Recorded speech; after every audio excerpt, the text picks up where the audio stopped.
On April 10th, 1912, the world's largest and most luxurious passenger steamship, the Titanic, set off on its maiden voyage from Southampton to New York City, carrying 2,228 people on board. And just 4 days later, disaster struck. Iceberg! Oh, that's no iceberg. That's a little bit of ice. I would like to have that ice in my drink. You should be fine.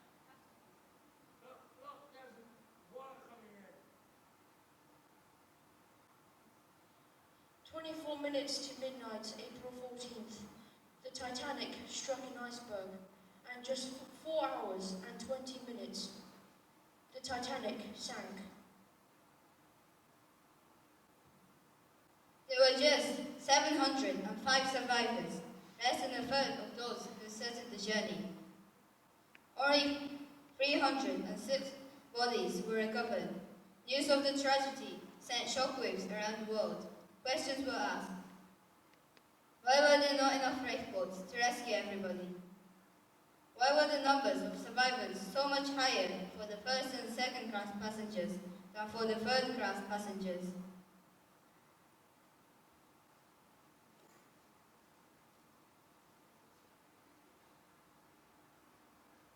Dear Diary, it was early Wednesday morning.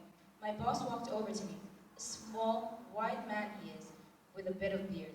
He said that William was supposed to travel to our new factory in the USA. Unfortunately, Will couldn't make it, so he offered me the job instead. I didn't know what to say or think. I had to hurry to get prepared for my journey on the ship, Titanic. I'd read about the ship in the local newspapers. I couldn't believe I'd be lucky enough to be a passenger on her maiden voyage. A few hours later, I was on board, third class, right at the bottom and not much space for a lot of us, but it would have to do. 4 days later, I was downstairs eating dinner when all of a sudden I heard this loud screeching sound. No one really seemed bothered by it. About an hour later, I heard screaming from above. When I went to the end of the hall, I felt the ice-cold seawater rising above my shoes. I ran immediately. Luckily, I knew a shortcut through the ship. When I got to first class, I was at the back of the deck. I tried dodging the crowd, but it was impossible. It was packed with people running for their lives. As I reached the front of the deck, I attempted to reach one of the lifeboats, and when reached them, I was horrified. They were lowering lifeboats half full. I mean, did they realize how many other innocent souls were still trapped below deck? I got into one of the lifeboats successfully, but a lot of others didn't. I felt so fiercely angry. How could they do that to us? So many lives were lost that day, and I still remember it so vividly. Dear Diary, I simply can't believe what I have just lived through, even though I saw it with my own eyes. They said it was unsinkable.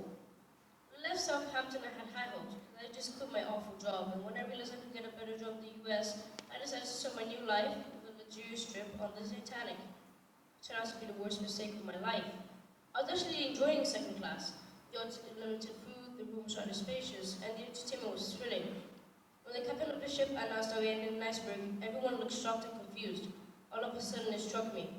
I was shaking and I had no idea what to do. I had never been in a situation before. I was so close to lifeboats and I could see people piling on in panic. When I managed to get on board one, I felt a rush of relief through my body.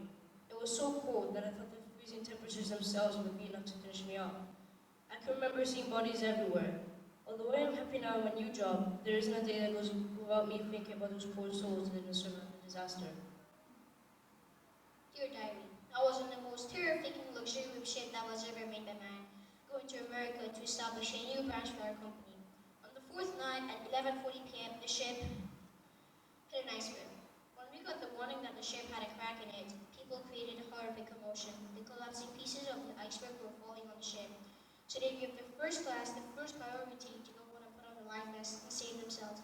I was scared to death at that moment. There weren't enough lifeboats on board the ship, and there were many more people. The third class got trapped at the bottom of the ship, and they were howling to be let out. I can still hear them. There was a cold sweat going down my face, and I froze in terror. As I made it into the lifeboat, I can remember hearing the musicians still playing music. After sitting on the seat for a while, I could still see the ship, but suddenly the lights went out. is such a quiet place that I could still hear people far away screaming in the water. How can I forget this?